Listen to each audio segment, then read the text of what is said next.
देखिए, आज हम स्टेबिलिटी किसी ऑर्गेनिक कंपाउंड की चेक करनी हो, बहुत ही इंपॉर्टेंट वीडियो है ये। कंपटीशन में तो इतने क्वेश्चन बनते हैं इसके ऊपर और संग में बोर्ड में बनते हैं, तो ये वीडियो बहुत ही इंपॉर्टेंट है, इसको ढंग से देखिएगा। तो देखिए, स्टेबिलिटी अगर चेक करनी है किसी ऑर्गेनिक कंपाउंड की, तो रूल नंबर 1 ये है कि नंबर ऑफ कोवेलेंट बॉन्ड या नंबर ऑफ पाई बॉन्ड ये डायरेक्टली प्रोपोर्शनल होता है स्टेबिलिटी के। ये है रूल नंबर 1। इसके कुछ एग्जाम्पल लिए हमने, है ना। जैसे इसका हमने रेजोनेटिंग स्ट्रक्चर बनाया, वो आप बनाना जानते ही हो, पिछले लेक्चर में बनाया है कि इस पे देखो लोन पेयर है और ये डबल बॉन्ड से अटैच है। तो कभी भी लोन पेयर वाली चीज अगर मल्टीपल बॉन्ड डबल या ट्रिपल से अटैच हो जाए तो ये -m इफेक्ट कहलाता है, ये इसको अपनी तरफ खींच लेगी, है ना। ये देखो पाई सिग्मा फिर पाई, तो कॉन्जुगेशन हो रहा पाई सिग्मा पाई, तो क्या होगा रेजोनेंस, है ना। ये इधर आ जाएगा और ये उठकर यहां आ जाएगा, तो क्या बन जाएगा बताइए। ये इधर आ जाएगा तो डबल बॉन्ड, यहां इलेक्ट्रॉन की कमी हो जाएगी। अब आपसे कोई ये पूछ ले इन दोनों में कौन ज्यादा स्टेबल है, तो आप देखिए इसमें 2 डबल बॉन्ड है, मतलब एक डबल बॉन्ड में एक पाई बॉन्ड होता है, तो 2 डबल बॉन्ड में 2 पाई बॉन्ड, और यहाँ एक ही डबल बॉन्ड है, तो इसमें एक पाई बॉन्ड है, इसमें 2 पाई बॉन्ड है, तो जिसमें पाई बॉन्ड ज्यादा होंगे वो ज्यादा स्टेबल है। तो अगर मैं इसे ए मान लूं, इसे बी मान लूं, तो A is more stable than B. समझ में आ गया। तो जिसमें पाई बॉन्ड ज्यादा है, आप जानते हो ना, डबल बॉन्ड में एक सिग्मा एक पाई बॉन्ड, तो इसमें 2 डबल मतलब 2 पाई बॉन्ड, इसमें एक डबल एक पाई बॉन्ड, तो जिसमें पाई बॉन्ड ज्यादा है वो ज्यादा स्टेबल है। ऐसे ही देखिए इसमें लोन पेयर है, लोन पेयर है, लोन पेयर वाला अगर डबल बॉन्ड से जुड़ जाए तो -m मतलब इसे अपनी तरफ खींच लेगा, -m, और ये सिंगल से अटैच है तो ये इसको दे देगा। तो बताइए इसका रेजोनेटिंग स्ट्रक्चर क्या बनेगा, सोचिएगा। ये बन गया। तो अगर हम इसी की बात कर लें, है ना, इसको एज इट इज रहने दें, इसको ना घुमाएं, बस आपसे ये पूछने बताओ इन दोनों में कौन ज्यादा स्टेबल है। तो इसमें एक डबल बॉन्ड मतलब एक पाई बॉन्ड है, इसमें डबल बॉन्ड है ही नहीं, है ना। तो आप समझ गए, इसका मतलब ये हुआ कि ये जो है इसमें पाई बॉन्ड नहीं है, इसमें एक पाई बॉन्ड है, तो जिसमें पाई बॉन्ड ज्यादा है वो ज्यादा। तो आंसर है, इसे अगर ए मान लूं इसे बी, तो A is more stable than B. Similarly देखिए ओ पे लोन पेयर है और वो सिंगल बॉन्ड से अटैच है, तो ये इसे अपना पेयर दे देगा और ये यहां आ जाएगा, तो ये क्या बन जाएगा बताइए। जब ये पेयर इधर आएगा तो डबल बॉन्ड, और ये बॉन्ड इधर आएगा तो नेगेटिव चार्ज। समझ में आ रहा है। ये इधर आ जाएगा और ये इधर आ जाएगा, तो आप ये बताइए क्या होगा जब ये इधर आ जाएगा, तो यहां क्या बन जाएगा। ये इधर आ गया, है ना, तो यहां इलेक्ट्रॉन की कमी हो गई, ये उठकर इधर आ गया, अब ये उठ के इधर आएगा तो यहां आ जाएगा नेगेटिव चार्ज।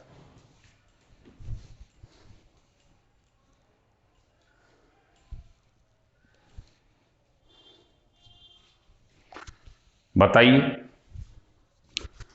है ना, ये यहां आ जाएगा, सॉरी। तो बताइए इन दोनों में कौन ज्यादा होगा स्टेबल।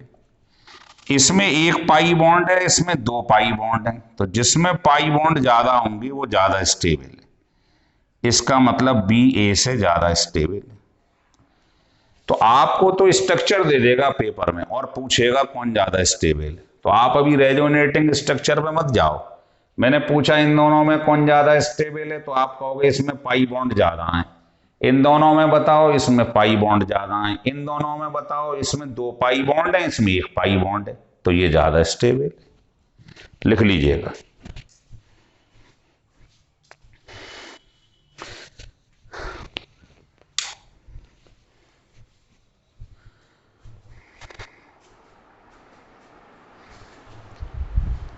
चलिए, तो ये रूल नंबर 1 चल रहा है। इसका एक क्वेश्चन और बताता हूं आपको। देखो, ये 11th क्लास में आपने पढ़ा है, इसको बोराजाइन कहती हैं, NH BH, NH BH alternately. अब N पे होता है एक lone pair, lone pair, lone pair. तो ये क्या करेगा, ये लोन पेयर उठकर इधर आ जाएगा, लोन पेयर उठ के इधर। तो बताइए इसका अगला स्ट्रक्चर कैसा बनेगा, सोचिए। ये लोन पेयर इधर आएगा तो क्या बना देगा, बॉन्ड बॉन्ड बॉन्ड। इसको बना लीजिए NH BH,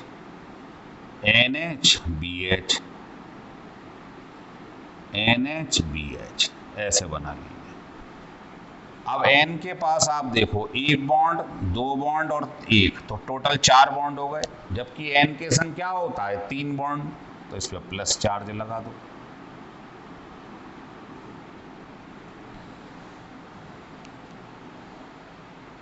अब आपसे कोई पूछे इन दोनों में कौन ज्यादा स्टेबल है, बताइए, है ना। तो आप जानते हैं इसमें कोई भी पाई बॉन्ड नहीं है, इसमें 3 डबल बॉन्ड है, मतलब 3 पाई बॉन्ड है। तो जिसमें पाई बॉन्ड ज्यादा होंगे वो ज्यादा स्टेबल होगा। तो अगर ये B है, ये A है, तो B is more stable then A। तो समझ गए, नंबर ऑफ डबल बॉन्ड गिन लीजिए, जिसमें ज्यादा है वो ज्यादा स्टेबल है। तो पहला रूल ये है, सिस्टमेटिक वे में चलेंगे। मतलब अगर कई बार ऐसा भी होगा कि आपको कई सारे रूल एक साथ मिलते हुए दिखाई देंगे, तो आप प्रेफरेंस ऐसे ही देंगे जैसे सिखाया जा रहा है, कि सबसे पहले ये चेक करेंगे आप। अगर दोनों में डबल बॉन्ड सेम हो तो फिर दूसरा फंडा है। देखिए, रूल नंबर 2 यहां सिखा देते हैं। रूल नंबर 2 ये है कि नॉन पोलर कंपाउंड जो होती हैं are more stable than dipolar. ये दूसरा रूल है, लिख लीजिएगा, बहुत ही इंपॉर्टेंट है। नॉन पोलर मतलब जिस पर चार्ज नहीं है वो ज्यादा स्टेबल है। जैसे ये मैंने एग्जाम्पल ले लिया है, फिनॉल, ये लिखा हुआ है। अब इसका मैंने रेजोनेटिंग स्ट्रक्चर बनाया। देखो, इस पे लोन पेयर है और ये सिंगल बॉन्ड से जुड़ा हुआ है, इसको बोलते हैं प्लस एम इफेक्ट। ये क्या करता है, अपना पेयर उठाकर इसे दे देता है ना। Pi sigma lone pair, conjugation हो रहा है, पाई सिग्मा लोन पेयर, इसे कॉन्जुगेशन कहते हैं। और जो ये शो करता है वही रेजोनेंस शो करता है। तो पाई सिंगल बॉन्ड मतलब सिग्मा और लोन पेयर, तो ये इधर आ जाएगा और ये यहाँ चला जाएगा। तो बताइए क्या आ जाएगा, ये इधर आएगा, यहाँ इलेक्ट्रॉन की कमी हो जाएगी, यहाँ आएगा तो यहाँ डबल बॉन्ड बन जाएगा, और ये बॉन्ड उठकर इधर आ जाएगा। बॉन्ड का मतलब इलेक्ट्रॉन। ये दोनों एज इट इज हैं। तो अब पेपर में कोई पूछे इन दोनों में कौन ज्यादा स्टेबल है, देखिए जितने डबल बॉन्ड इसमें हैं, 3 ही इसमें, तो पहला रूल फेल हो गया, पाई बॉन्ड सेम है। अब देखेंगे चार्ज, इस पर कोई चार्ज नहीं है, ये नॉन पोलर है, इस पर चार्ज है, ये डाईपोलर है। तो अभी अभी लिखवाया है, जो नॉन पोलर होता है ये ज्यादा स्टेबल होता है डाईपोलर से। आंसर ही हो गया।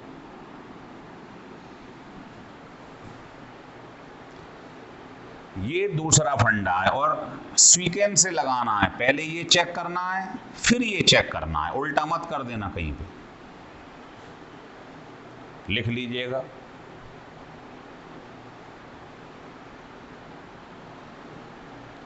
जैसे आपसे कोई ये कहे कि ये एक एग्जाम्पल और देख लो,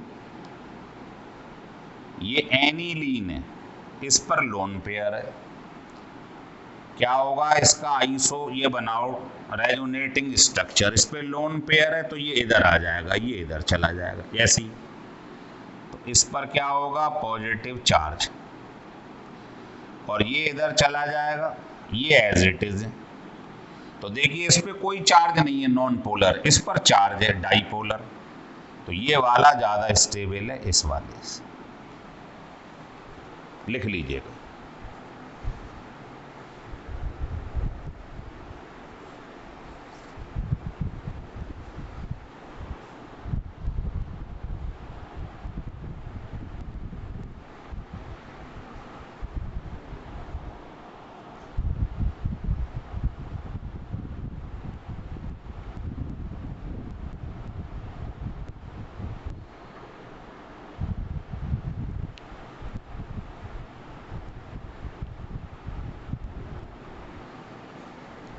चलिए अब आपको रूल नंबर 3 सीखना है, और रूल नंबर 3 क्या है वो देखिए, यहां सिखा देते हैं। रूल नंबर 3,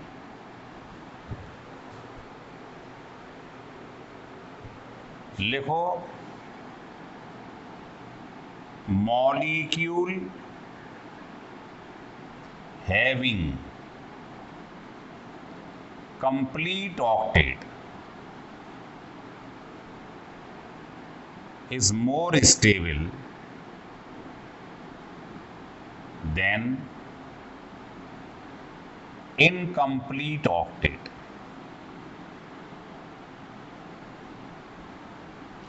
जिसका कंप्लीट ऑक्टेट होता है वो ज्यादा स्टेबल होता है इनकम्प्लीट से। जैसे यही एग्जाम्पल है, आपके पास पेपर में एक एग्जाम्पल ले लिया ये, और एक इसी का दूसरा बना दिया, मान लो ये बना दिया,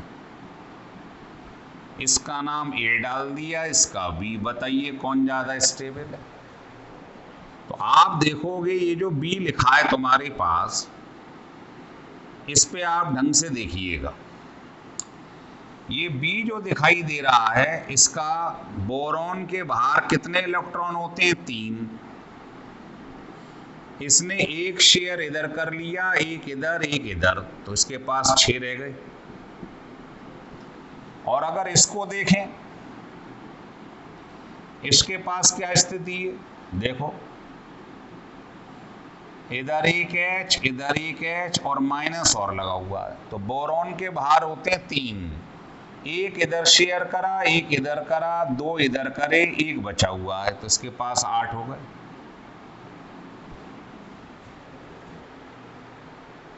भाई देखो इसके पास 3 थे, माइनस का मतलब है एक और आ गया, 4 हो गए, 4 में से एक शेयर इधर करा, एक इधर करा, 2 इधर शेयर कर दिए, तो 8 हो गए, नहीं हो गए इसके पास।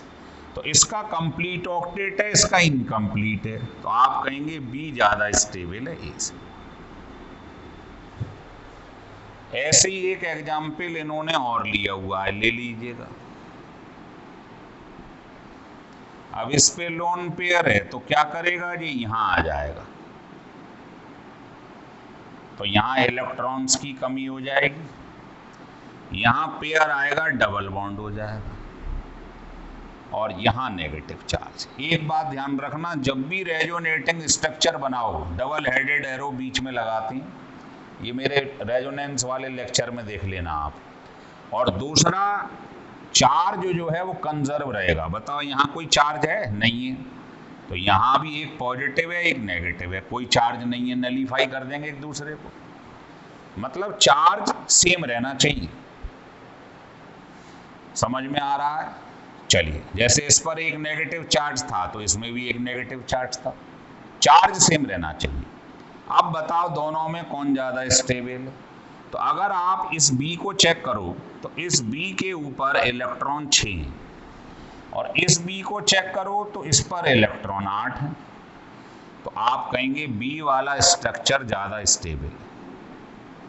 अगर मैं इसका नाम ए रख लूं, इसका बी, तो बी वाला ज़्यादा स्टेबल है, इसका कंप्लीट ऑक्टेट है, इसका इनकम्प्लीट।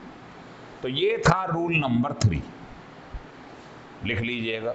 सीक्वेंस से याद रखना है बस, हटा दें इसे। बहुत ही इंपॉर्टेंट पार्ट चल रहा है, क्योंकि इसके ऊपर बहुत क्वेश्चन बनते हैं कंपटीशन में, और यही गलत हो जाते हैं ज़्यादा से ज़्यादा।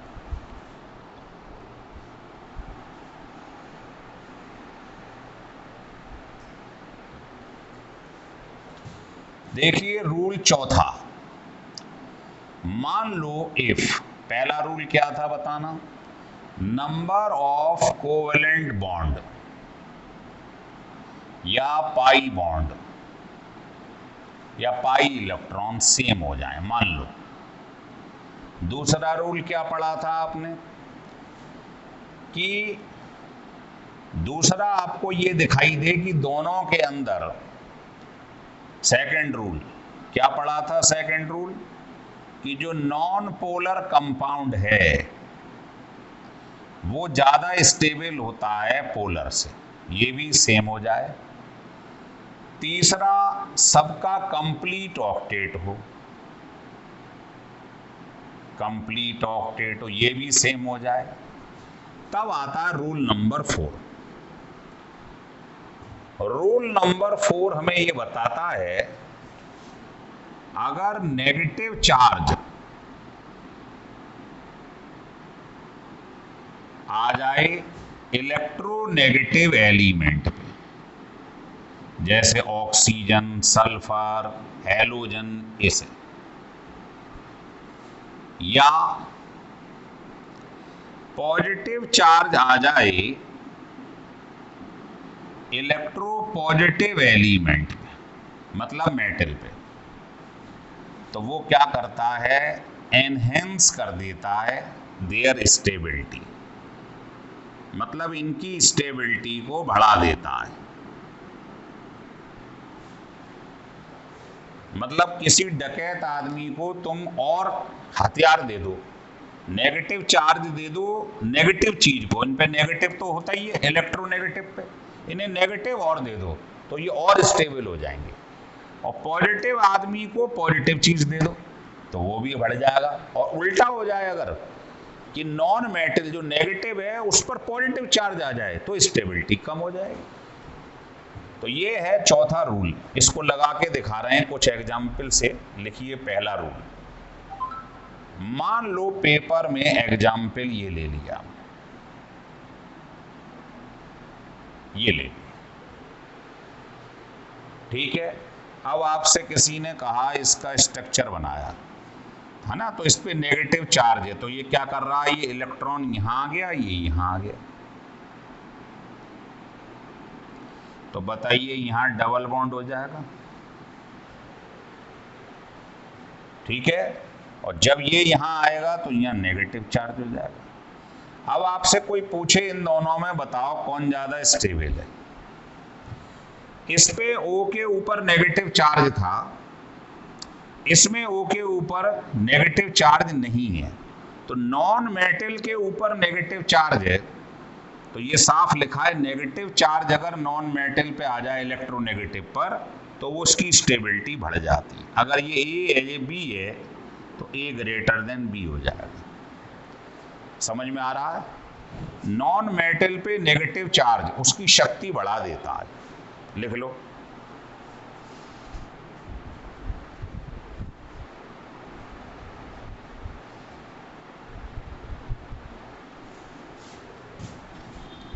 तो चौथा रूल बड़ा इंपॉर्टेंट है, इस पर 2-4 एग्जाम्पल और दे देता हूं आपको। लिखिए सेकंड एग्जाम्पल, मान लो आपके पास ये लिखा हुआ है,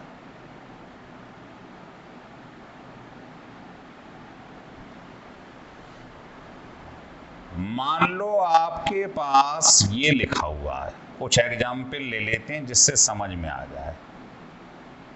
ये लिखा हुआ है, मान लो ये एग्जाम्पल आपके पास लिखा हुआ है,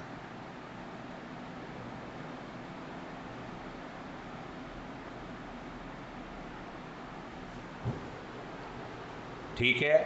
अब आपको बताना है इसमें कौन ज्यादा स्टेबल है। इसका आपने रेजोनेटिंग स्ट्रक्चर बनाया, इस पे लोन पेयर और डबल बॉन्ड से जुड़ा हुआ है, तो क्या करेगा, ये खींच लेगा। और ये क्या करेगा, इस पर एक्स्ट्रा इलेक्ट्रॉन है, लोन पेयर है, ये दे देगा।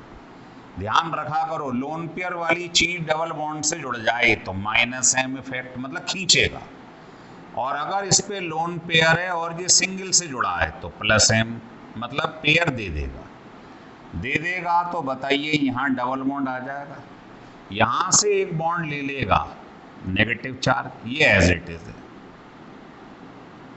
अब आप सोचिए इसमें और इसमें कौन ज्यादा स्टेबल है। इसमें नेगेटिव चार्ज है एन के ऊपर और सी के ऊपर, इसमें नेगेटिव चार्ज एन और ओ के ऊपर है। देखो एन तो कॉमन है, सी और ओ को देखो, ओ माइनस सी माइनस, बताओ कौन ज्यादा इलेक्ट्रोनेगेटिव है, ओ या सी?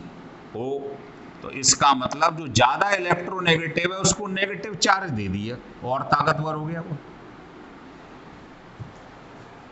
भाई ओ तो ज्यादा इलेक्ट्रोनेगेटिव होता, आप जानते ही। ऐसे ही इसमें देख लो आप, इस पे क्या है, लोन पेयर। लोन पेयर वाला डबल से जुड़ा हुआ है, माइनस एम खींच लेगा। और इस पर लोन पेयर है, सिंगल बॉन्ड से जुड़ा हुआ, दे देगा। बताइए अगला स्ट्रक्चर क्या बन जाएगा। ये बन गया। अब आप बताइए कौन ज्यादा स्टेबल है। देखो पहला रूल क्या था, कोवलेंट बॉन्ड। देखो इसमें भी एक डबल बॉन्ड है, इसमें भी, नंबर ऑफ पाई बॉन्ड बराबर है, रूल खत्म। दूसरा कंप्लीट ऑक्टेट है। तीसरा ये भी पोलर है, नेगेटिव चार्ज है, इस पे भी चार्ज है, पोलर है दोनों। फिर देखते हैं चौथा रूल, सी के ऊपर नेगेटिव है, एस के ऊपर नेगेटिव है, तो भाई एस ज्यादा इलेक्ट्रोनेगेटिव होता है, तो आप कहोगे ये वाला स्ट्रक्चर इससे ज्यादा स्टेबल है। लिख लीजिएगा।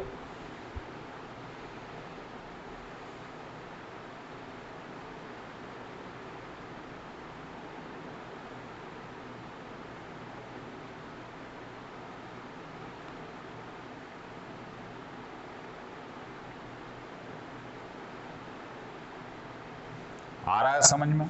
अब एक और देख लीजिए। अब बताओ इस पे लोन पेयर है तो क्या होगा, ये इसको खींच लेगा और ये यहां आ जाएगा। तो बताइए क्या बनेगा नेक्स्ट स्ट्रक्चर।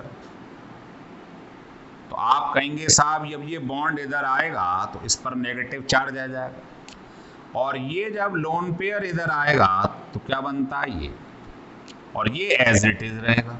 तो अब आपसे कोई पूछे दोनों में कौन ज्यादा स्टेबल है, इसमें हर कोने में कार्बन होता है, कार्बन पे नेगेटिव है, यहाँ ओ पे नेगेटिव है। बताइए ओ ज्यादा इलेक्ट्रोनेगेटिव है या कार्बन? ओ। तो ये वाला बी जो है वो ए से ज्यादा स्टेबल होगा। बहुत आसान सवाल है, अगर समझ में आ जाए पैटर्न। तो आप ये देख लिया करो, कार्बन पे नेगेटिव, ओ पे नेगेटिव, ओ ज्यादा इलेक्ट्रोनेगेटिव है, तो ज्यादा इलेक्ट्रोनेगेटिव को नेगेटिव दे दो तो उसकी स्टेबिलिटी बढ़ जाती है।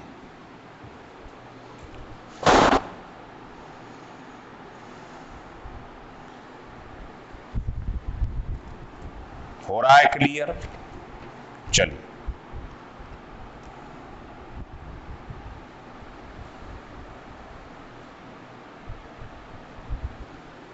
और दिखा देते हैं आप।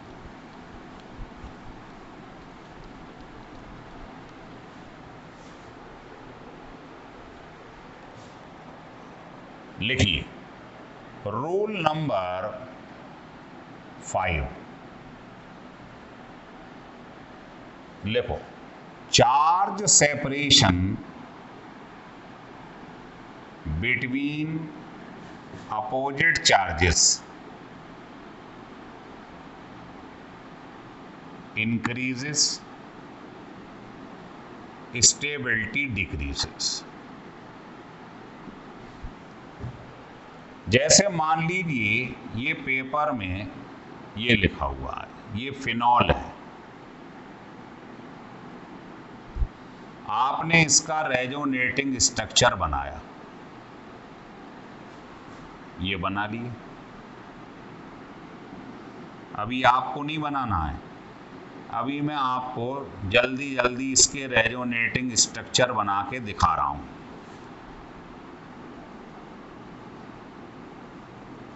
आप मत बना लेना, नहीं तो गलत हो जाएगा। अभी सबसे पहले मैंने क्या करा, ये बना लिया। अब देखिए इस पे लोन पेयर है, pi sigma lone pair, conjugation कहलाता है पाई सिग्मा लोन पेयर। इसके लिए पिछली वीडियो देख लेना रेजोनेंस वाली, उसमें पूरा क्लियर किया हुआ है कि रेजोनेंस कौन शो करते हैं। तो इसमें तो बहुत ज़बरदस्त रेजोनेंस है, pi sigma pi, pi sigma pi, pi sigma pi, pi sigma lone pair, pi sigma loan, बहुत ज़बरदस्त इसमें रेजोनेंस हो रहा है। तो जिसमें ये कॉन्जुगेशन होता है बहुत ज़बरदस्त लोन पेयर हो रहा है ना। तो होगा क्या, लोन पेयर वाली चीज़ सिंगल बॉन्ड से अटैच है, अभी बताया था, इसे क्या बोलते हैं, प्लस एम। क्या करेगा, ये अपना पेयर दे देगा और ये इधर आ जाएगा। तो बताइए ये इधर आएगा तो यहाँ क्या हो जाएगी, इलेक्ट्रॉन की कमी, यहाँ डबल बॉन्ड, और ये बॉन्ड उठकर इधर पहुँच जाएगा। बॉन्ड मतलब इलेक्ट्रॉन, इलेक्ट्रॉन से बॉन्ड बनता है और बॉन्ड से इलेक्ट्रॉन बनता है, नेगेटिव चार्ज। तो ये इसका रेजोनेटिंग स्ट्रक्चर बन गया। अब इधर आइए, अब देखो बेटे अब क्या होगा, इसे रोटेट करते रहिए बस, ये इधर आ जाएगा, एक ही डायरेक्शन में घुमाना पड़ता है इसे, ये यहाँ आ जाएगा। तो अगला स्ट्रक्चर ये बन जाएगा, ये इधर आएगा और ये इधर आ जाएगा, फिर ये इधर, ये इधर। तो बताइए अगला क्या बन जाएगा, इसको हटा देता हूँ, ये इधर आएगा तो बॉन्ड, और बॉन्ड इधर आएगा तो नेगेटिव चार्ज। फिर अगला ये इधर ले आए, यहाँ क्या था, डबल बॉन्ड, ये चल रहा था डबल बॉन्ड, और ये वहीं चला जाएगा। तो ध्यान रख लें, जहाँ से चले थे वही चीज़ दोबारा आ जाएगी, लेकिन फ़र्क क्या दिखाई देगा, ये इधर आएगा बॉन्ड और ये इधर आएगा नेगेटिव चार्ज, है ना। और इस पे पॉजिटिव ऑलरेडी था, पॉजिटिव ऑलरेडी था, तो जब ये बॉन्ड इधर आएगा मतलब इलेक्ट्रॉन, तो नलीफाई हो जाएगा इससे। अब पेपर में कोई ये पूछ ले कि इन पांचों में बताइए सबसे ज़्यादा स्टेबल कौन है, या स्टेबिलिटी का ऑर्डर क्या है, नाम रख दो A B C D E, ये इसके रेजोनेटिंग स्ट्रक्चर बन गए। तो अगर आप इस क्वेश्चन को कर गए तो आप समझ लो स्टेबिलिटी सीख गए आप।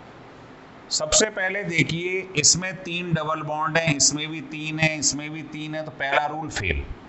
सब में कोवलेंट बॉन्ड बराबर हैं या पाई बॉन्ड बराबर हैं, पहला रूल फेल हो गया। फिर दूसरा ऑक्टेट कंप्लीट, वो भी है। तीसरा ये कैसा है, ये है नॉन पोलर, इस पे कोई चार्ज नहीं है, इन सब पे चार्ज है, देख लो पॉजिटिव नेगेटिव सब पे चार्ज है ना। ये बन गया। तो आप ये बताइए ये कैसा है, नॉन पोलर, ये भी कैसा है, नॉन पोलर। तो इन दोनों की स्टेबिलिटी सेम होगी और सबसे ज्यादा होगी ए और ई की।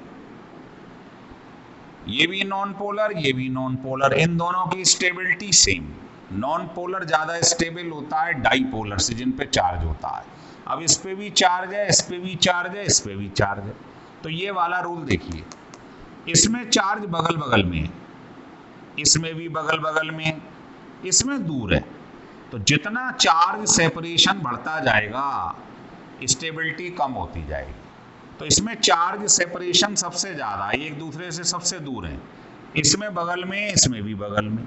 इसका इन दोनों की स्टेबिलिटी क्या है, सेम है।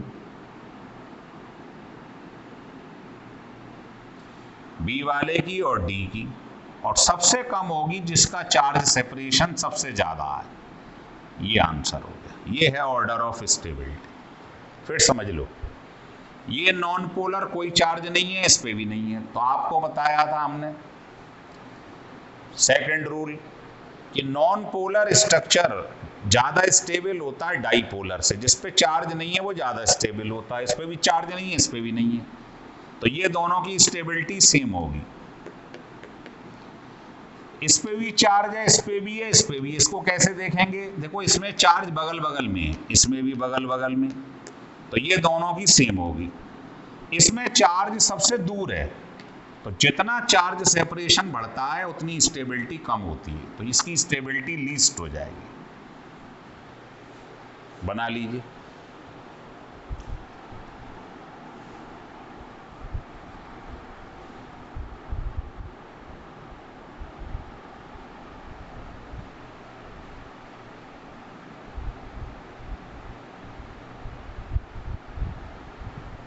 बना लिया। और देख लो, इसका एक आध क्वेश्चन और देखना हो तो देखिए, एक एग्जाम्पल इसका और ले रहे हैं। जैसे मान लो आपके पास ये लिखा हुआ है,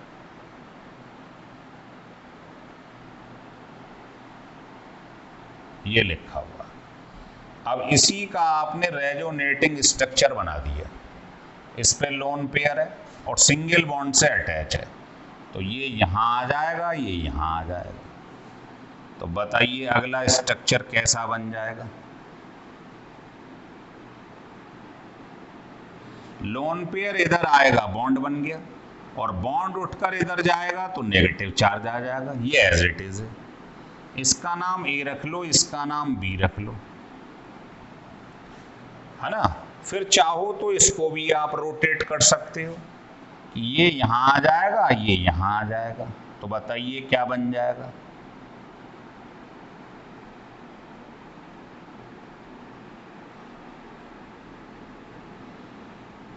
अब की क्या करा, इसी के अंदर हमने क्या करा, इसको इधर ले आए, इसको इधर ले आए।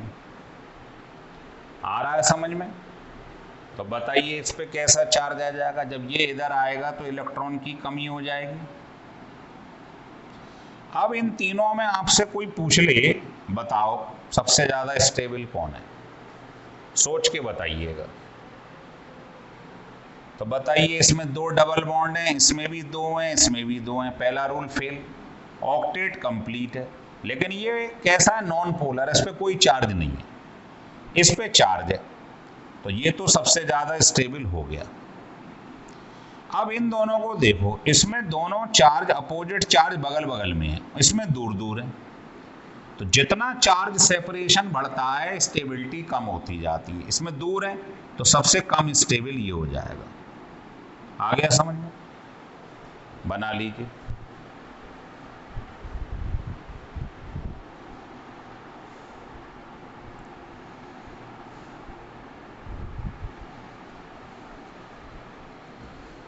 चलिए, सारे रूल ढंग से समझ लीजिए।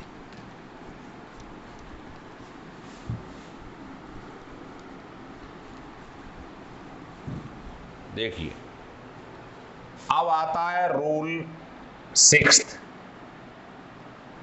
रूल सिक्स्थ में आपको यह बताया जा रहा है कि टर्शरी कार्बन वाला जो चार्ज होता है, कार्बोनियम, कार्बोकैटाइन भी कह सकते हैं, मतलब कार्बन पर पॉजिटिव चार्ज, ये ज़्यादा स्टेबल होता है सेकेंडरी वाले से, फिर प्राइमरी से। ये हमने आपको इंडक्टिव इफेक्ट से बताया था।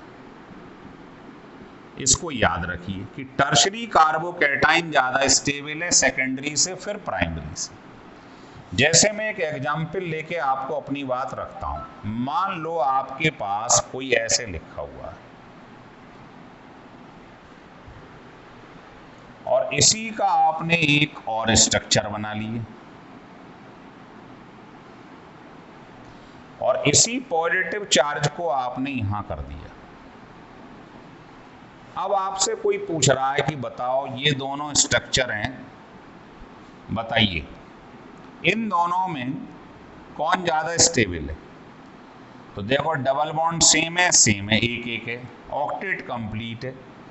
अब आप बताओ, ये कार्बन जो है दिखाई दे रहा है, ये कार्बन, ये 3 कार्बन से अटैच है डायरेक्टली, तो ये टर्शरी कार्बन है, और ये वाला कार्बन डायरेक्टली एक कार्बन से अटैच है जिसपे पॉजिटिव चार्ज है, तो ये प्राइमरी हो गया। देखो, जिसपे पॉजिटिव चार्ज है उस कार्बन को चेक करो, ये डायरेक्टली 3 से जुड़ा हुआ है, टर्शरी कार्बोकैटाइन। ये वाला जिसपे पॉजिटिव चार्ज है ये डायरेक्टली 1 से जुड़ा है, प्राइमरी, तो ये लिखा है टर्शरी कार्बोकैटाइन ज्यादा स्टेबल होता है इससे। तो अगर मैं इसे ए मान लूं, इसे बी, तो ए ज्यादा हो जाएगा। समझ में आ गई बात? लिख लीजिएगा। एक एग्जाम्पल और ले लीजिएगा और इसको आप सॉल्व करके देखिएगा। मान लो आपके पास ये लिखा हुआ है और इसी में आपने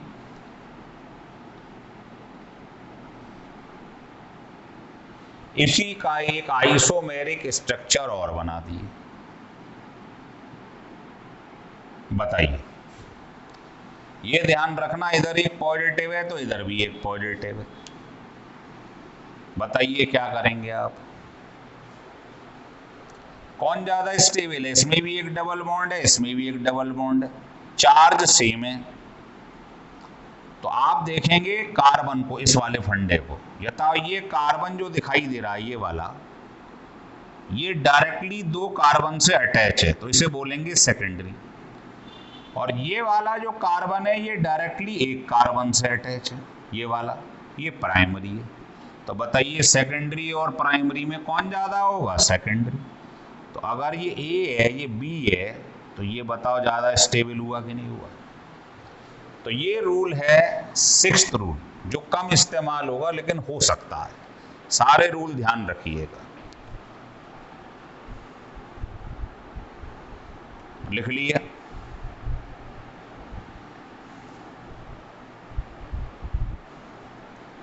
लिखिए। अब आता है रूल 7। रूल 7 में ये बहुत बढ़िया आपके लिए वीडियो बनाया जा रहा है, ध्यान रखना। इस वीडियो को जितना आप सब्सक्राइब कर पाए लोगों को, उनका भला कर जाओगे आप। यही क्वेश्चन में तो अटकता है आदमी। देखो रूल 7 ये है, इसको कहते हैं फ्राइज रूल,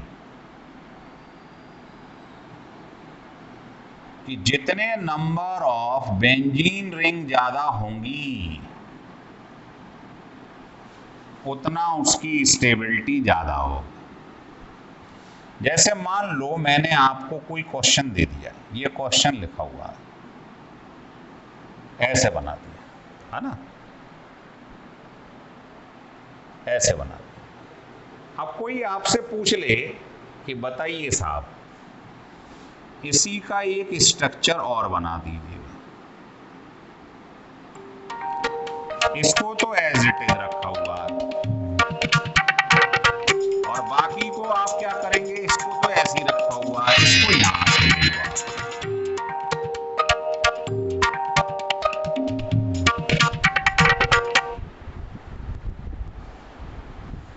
अब आप बताइए इन दोनों में बेंजीन रिंग किसमें ज्यादा बन रही है? Alternately double single double, double single double, single double, single double, दो बेंजीन रिंग है। इसमें डबल सिंगल डबल आप देख रहे हो, double single double single double, एक बेंजीन रिंग तो ये रही, लेकिन क्या ये बेंजीन रिंग है? डबल सिंगल सिंगल, ये बेंजीन रिंग नहीं है, ये है। तो इसमें दो बेंजीन रिंग है, इसमें एक है, तो ये ज्यादा स्टेबल हो जाएगा, है ना। एक क्वेश्चन और देख लीजिएगा। मान लो आपको मैंने एंथ्रासीन बना के दे दिया 3 कार्बन का, ये बना के दे दिया आपको। अब बताओ इसमें कितनी बेंजीन रिंग है? सोचिए। ये बेंजीन रिंग है, ये डबल सिंगल है, डबल सिंगल सिंगल नहीं। लेकिन अगर इसी का दूसरा स्ट्रक्चर मैं ये बना दूं,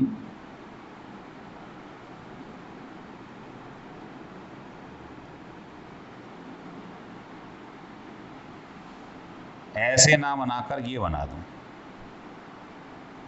ये बना दूं, अब आप बताइए double single double single double single, एक benzene ring, double single single, double single single, क्या ये दोनों बेंजीन रिंग है? नहीं।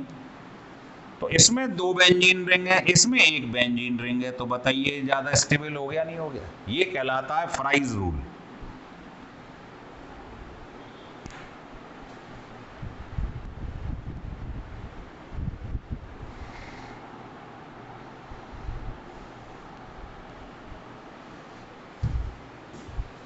चलिए अब एक लास्ट आपको 8वां रूल बता देता हूं, आपकी मास्टरी हो जाएगी। लिखो rule number 8, aromatic compound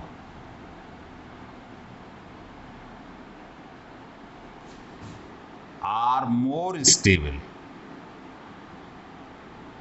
than non-aromatic compound। इसके लिए आपको हमारा एक लेक्चर है एरोमेटिसिटी, जिसमें ये बताया गया है हकल रूल से कि कौन कंपाउंड एरोमेटिक है कौन नॉन एरोमेटिक है ना। एरोमेटिक की शर्त ध्यान होगी आपको, हकल रूल में ये है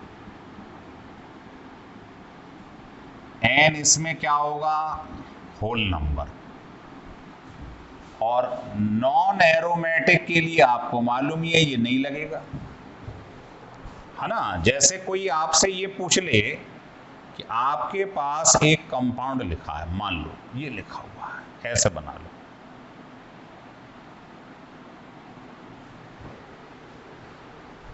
और दूसरा ये लिखा हुआ है। पहले तो ये पहचानना पड़ेगा आपको कि इसके अंदर दोनों में कौन एलिफेटिक है कौन एरोमेटिक है।